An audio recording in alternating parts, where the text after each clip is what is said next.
এভাবে একদিন পোলাও রান্না করে দেখো, ছোট থেকে বড় প্রত্যেকেই কিন্তু পুরো আঙ্গুল চেটে পুটে খাবে, এতটাই টেস্টি হয় আর এতটাই সহজ। So hey my beautiful families, welcome to my YouTube channel and Facebook page Roy's cooking lookbook. তো প্রথমেই আমি এখানে বাটার মিল্ক করে নিয়েছি, তার মধ্যে দিয়েছি গোটা গরম মশলা, দিয়েছি সামান্য পরিমাণে জিরে, তারপরে দিয়ে দিয়েছি সামান্য একটু সূর্যমুখী তেল, তোমরা চাইলে কিন্তু এটা ঘিতেও করতে পারো।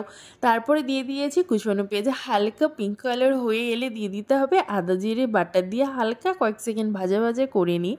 দিয়ে দিয়েছে আগে থেকে ভিজিয়ে রাখা বাসমতি চাল। আমি কিন্তু এখানে বাসমতি রাইস ইউজ করছি, তোমরা চাইলে গোবিন্দভোগ চাল বা তুলাই পাঞ্জি যে কোনো যেগুলো দিয়ে পোলাও করে সুগন্ধি চাল ইউজ করতে পারো। দিয়ে দুটো কাঁচা লঙ্কা জাস্ট একটু মুখটা ফেটে দিয়েছি, তার জন্য কিন্তু আরও সুন্দর গন্ধ বেরোয়। বানানো তো যতটা ইজি, খেতে কিন্তু ততটাই টেস্টি, অবশ্যই বাড়িতে ট্রাই করো।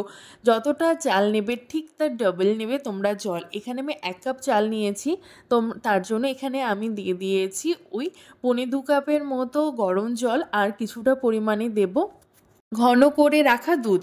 তোমরা চাইলে কিন্তু মালাইও ইউজ করতে পারো। জল যখন ফুটে আসবে লবণ চিনি দিয়ে দিতে হবে। এই পোলাওটা কিন্তু খুব একটা মিষ্টি বা ঝাল সেরকম হয় না, খেতে ভীষণই টেস্টি হয়। চিকেন কষার সাথে তো জাস্ট ফাটাফাটি, চিকেন কষা মাটন কষা যা কিছুর সাথে। তারপর দিয়ে দিয়েছি কিন্তু আগে থেকে ঘন করে রাখা দুধ, তোমরা চাইলে কিন্তু মালাই কিন্তু ফেটে দিতে পারো। দুধটা দেওয়ার জন্য কিন্তু আরও টেস্টটা ভালো হয়, একদম পুরো একটু বেশ লালচে লালচে টাইপের হয় কালারটা, খেতে কিন্তু ভীষণই ভালো হয়। তো অলমোস্ট পোলাও আমার রেডি হয়ে এসছে, জাস্ট ঝরঝরা হলেই তৈরি।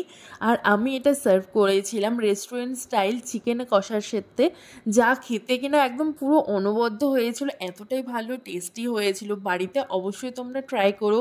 তো নেক্সট ভিডিওতে দেখা হচ্ছে, ততক্ষণের জন্য সবাই ভালো থেকে সুস্থ থেকো, অবশ্যই সাবস্ক্রাইব করো, বাই।